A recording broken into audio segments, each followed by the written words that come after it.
Class is in session. The Brofessor is in. And we are back and we are checking in with Mike and his Brogressed in the Universal Champions Club pass and see where he is in his quest to get Indi and or someone else at a very high level with the 700K purchase. Mike, how you doing? Doing well. And I'm glad that you're back. And we didn't do anything sort of last week, especially because it was the first week of the MLC and so much was going on that time didn't make it available to us. But we did have a conversation last Monday before the new MLC, and that's where we sort of checked in with you at 450, 460K sort of was where you were at that point. So let's sort of, how about you catch us up to sort of the stuff that you did in the last week? What did you do for the first week of the MLC? What have you done over the weekend with the Mae Young, and sort of where we are now? So the first week of the MLC, I did the Fuse Up, which doesn't get you anything for the club store, but I did do the 24-hour loot that included all the current new cards that have in it. So I did that mega. And then on the weekend, the strategy was to make sure I got all the Maxine shards and the Ilyanov shards. So I ended up doing three megas over the weekend.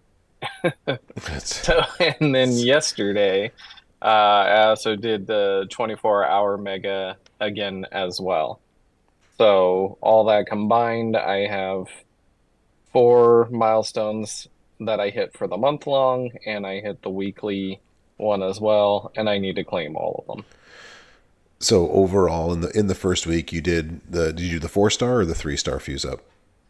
I did the 4 star. So you did the 4 star fuse up, and then over the weekend, in order to, not, you sort of have two goals going at the same time, right? So one goal obviously is to get Indi or another 700K rare superstar at the top of the list here on the portal, but you also have the in-game goals as well too, which is to by the end of the month, getting all the chase characters, getting Maxine, getting Ilya, and getting Mae Young. So putting these two together, your goals in game, getting all of the shards that were available in the solo, getting all the shards available through the showdown, meant that you needed to do a little bit of extra in terms of pulls in order with which to do so. So you ended up doing some megas there. And then you mentioned the 24-hour loot. What is it that you were doing with that 24-hour loot? And if people don't know, I'm going to put it up on the screen here in just a second, but you get an idea of sort of why this loot is so important to your plans in the month long. So with the 24-hour loot, I was doing four pulls only, and because the rare, you were guaranteed one rare, which is Maxine or better. If you did a full mega, then you were only guaranteed one mega rare, and that was it. So at least if you were going four pulls, you would get six chances at rare or better, which I don't know, just depends on who you talk to. Like my opinion is I say it went better for me. I did hit a 200 Maxine, which was big. Hmm. But I know other people also did just as well doing it the full 24. But I don't know. I just felt like it was better odds for myself getting a rare six times instead of just one mega rare and then whatever it was going to be after that. So part of the strategy then, again, trying to align your two goals, your goals on the portal and your goals in game to match up, doing the pulls in the 24-hour loot allows you to then chase shards for these three characters, as well as then boost up whatever it is you're doing on the portal. And by doing them as six pulls, right? So for those that don't know, the loot that we're talking about has, you can do a four pull with a guaranteed rare, or you can do a 24 pull, and that's the maximum for a guaranteed. It's very rare. So if you do it six times as just a four pull, then you are going to get at least six of that 24 is going to be of the rare, which is Maxine, or above, which is Ilya. So you actually have you're playing the odds game, which I appreciate, and I'm not sure many people are thinking in those terms. So this is a good sort of how to pull lesson of how to make this work that way. So let's go claim all of your milestones now and sort of see where that leaves us. A week and a half into the new MLC. And then these ones are worth 16,000. What's this one worth? 24,000. So we're going to go up quite a bit. So that's 40 plus whatever else we're going to get there. So we're at 460 or so. And we claim. And that says Now, 540K. So that you just went up 80K over the week. just doing those things that you normally would have done just playing the game in general, right? So even if you weren't focusing on what's happening on the portal, just doing what you normally do, which is to make pulls and so again, this is aligning your two sort of things together, your two different sets of goals, but doing what you have to do in game to get all of those shards then is giving you this bonus on the other side, which is in the portal. So what do you think?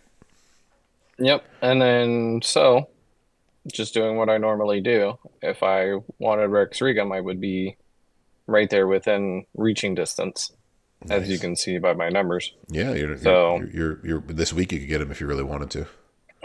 yeah, if I really wanted to. But we're still holding out for Indi, assuming that we don't get enough shards for her and potentially recruit her.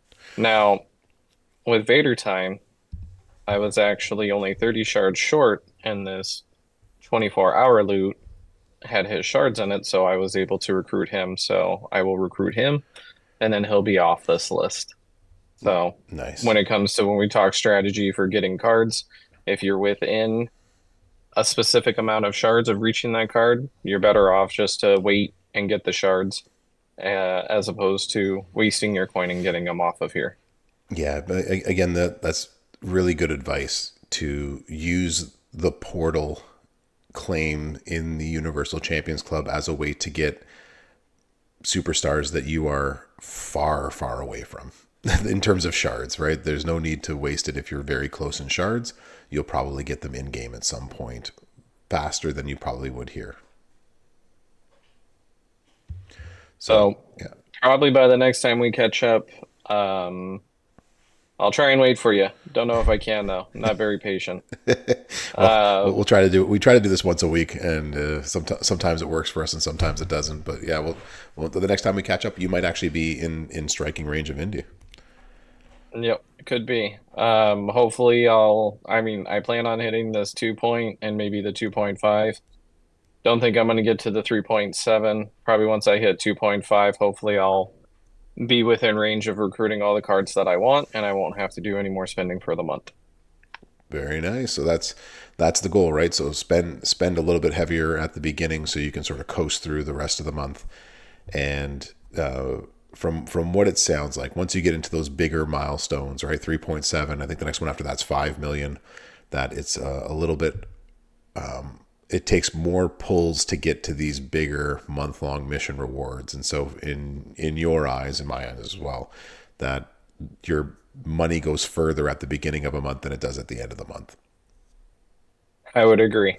Because between 2.5 and 3.7, I did the math last month, and it was like a difference of 250 plus pulls. And I was like, yeah, there's no way I'm doing that many pulls.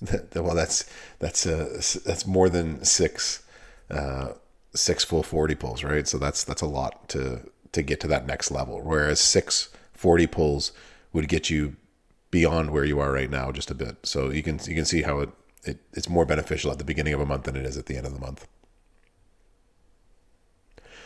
Mike, thanks for joining me again and having us look at your path to Indy and to how it's going for you at this point. Appreciate it. I will catch up with you next time. Sounds good. Everyone, thanks for coming to class. Brofessor out.